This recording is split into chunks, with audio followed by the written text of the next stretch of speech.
렘브란트라는 이름 들어보셨죠? 천재, 반항아, 심지어 파산자. 아니, 한 사람한테 어떻게 이렇게 완전 다른 별명들이 붙을 수 있을까요?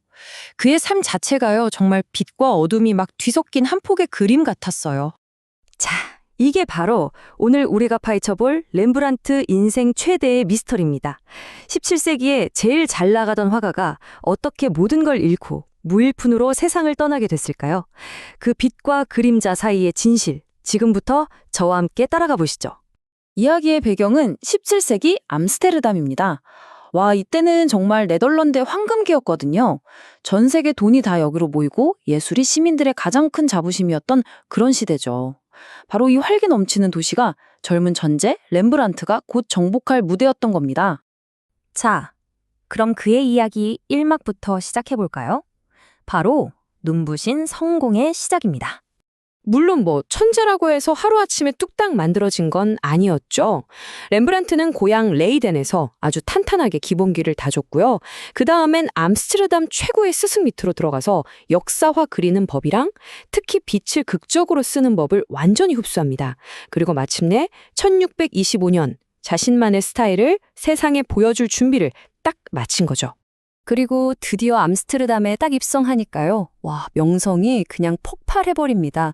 도시의 부자들, 상인이나 귀족들이 그림 하나 받으려고 거금을 들고 줄을 서는 거예요. 렘브란트는 그야말로 순식간에 당대 최고의 스타 화가가 된 거죠. 아니, 대체 뭐가 렘브란트를 이렇게까지 특별하게 만들었을까요? 그 비밀은 바로 그의 천재성을 한마디로 정의하는 기술, 바로 빛과 그림자의 마법에 있었습니다. 그 비밀 기술이 바로 키아로 스쿠로입니다. 이게 이탈리아어인데요. 키아로는 빛, 오스쿠로는 어둠을 뜻해요.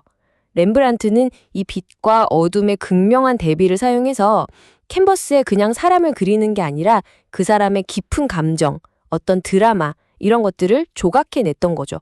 이 분야에선 정말 따라올 사람이 없었어요. 자, 여기 두 그림 좀 보세요. 차이가 확 느껴지시죠? 왼쪽이 그냥 평범하게 이런 사람이 있었다는 기록이라면 오른쪽은 뭔가 강렬한 이야기를 들려주는 것 같지 않나요? 렘브란트는 어둠을 쫙 깔아놓고 빛을 마치 스포트라이트처럼 써서 우리가 인물의 영혼 속을 들여다보게 만드는 거예요. 이게 바로 키아로스쿠로의 힘입니다.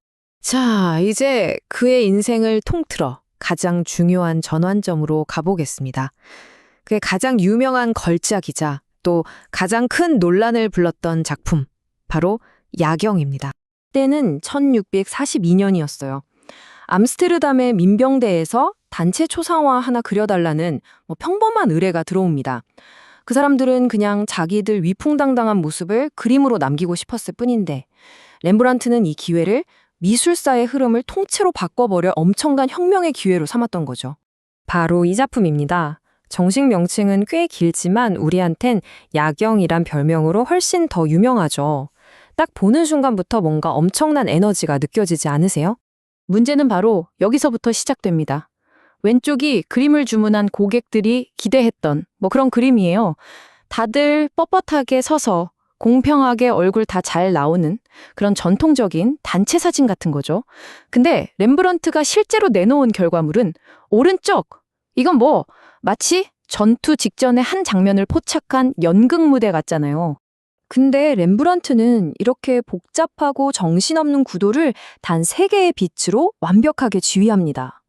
먼저 권위를 상징하는 검은 옷의 대장, 그리고 눈을 확 사로잡는 황금빛 제복의 부관, 마지막으로 가장 미스테리한 인물이죠. 저기 유령처럼 빛나는 소녀. 우리 눈이 자연스럽게 이 세 지점을 따라가다 보면 그림 전체를 여행하게 되는 거예요. 와, 이건 진짜 천재적인 연출이죠. 하지만 이 위대한 예술적 혁신이 고객들한테는 그냥 불공평하게만 보였던 거예요. 아니, 돈은 똑같이 냈는데 왜 내 얼굴은 저 어두컴컴한 구석에 처박혀 있냐? 이런 불만이 터져 나온 거죠. 정말 아이러니하게도 최고의 예술적 성취가 상업적 실패의 시작이 되는 순간이었습니다. 자, 그럼 그의 과감한 예술적 선택, 그리고 뒤이어 닥친 개인적인 비극들이 결국 어떤 결과를 가져왔는지 이야기의 후반부로 넘어가 보겠습니다. 보통 사람들이 야경 그림 하나 때문에 렘브란트가 망했다, 이렇게 많이들 알고 계시는데요. 사실 그건 반은 맞고 반은 틀린 이야기입니다. 그의 몰락은 어떤 한 사건 때문이 아니라 거의 20년에 걸쳐서 여러 가지 문제들이 겹치면서 서서히 진행된 아주 복잡한 비극이었어요. 이 타임라인을 보시면 그가 겪었던 고통이 얼마나 깊었는지 짐작할 수 있습니다. 야경을 완성했던 바로 그 해에 사랑하는 아내 사스키아를 잃는 끔찍한 비극이 닥쳐요. 이때부터 그의 삶이 흔들리기 시작한 거죠. 게다가 원래부터 씀씀이가 좀 예뻤거든요. 미술품 수집하느라 빚은 눈덩이처럼 불어났고 결국 1656년에는 파산 신청을 하기에 이릅니다.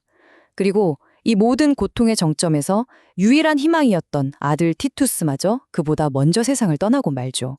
그런데 정말 신기한 건요, 역설적이게도 바로 이 시기에 그의 예술이 정점을 찍는다는 겁니다.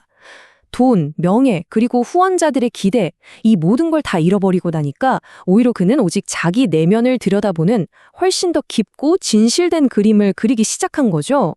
그의 인생 마지막 여정을 가장 정직하게 보여주는 작품들이 있습니다. 바로 그가 자기 자신을 그린 그림, 자화상들이죠. 자, 이 숫자 좀 보세요. 80. 이게 렘브란트가 평생 동안 그린 자기 얼굴, 자화상의 개수입니다. 정말 어마어마하죠? 그의 자화상은 말 그대로 그의 인생 일기장이었어요. 야망에 불타던 젊은 시절의 그 자신감 넘치는 얼굴에서부터 성공의 정점에 서서 세상을 내려다보던 중년의 모습, 그리고 마침내 모든 걸 잃고 인생의 온갖 풍파를 정면으로 맞은 노인의 얼굴까지, 이 그림들을 쭉 따라가다 보면 한 인간의 위대한 서사시 한 편을 보는 것 같습니다. 특히 말년에 그린 자화상들을 보면 뭐랄까 좀 숙연해지기까지 해요. 더 이상 자기를 꾸미거나 멋있게 보이려고 하질 않아요. 깊게 패인 주름, 그 지친 눈빛, 삶의 모든 흔적을 하나도 숨기지 않고 그냥 정면으로 보여줍니다. 여기에는 어떤 허영심도 없이 그저 한 인간이 온몸으로 살아낸 날것 그대로의 진실만이 담겨 있는 거죠. 그래서 우리는 마지막으로 이런 질문을 던져보게 됩니다. 만약 렘브란트가 평생 부와 명예를 누리는 성공한 화가로만 살았다면 과연 우리는 지금 그의 가장 위대한 걸작이라고 불리는 작품들을 볼 수 있었을까요? 어쩌면 그의 가장 눈부신 예술은 그의 가장 어두운 고통 속에서 피어난 꽃이었을지도 모릅니다. 여러분은 어떻게 생각하시나요?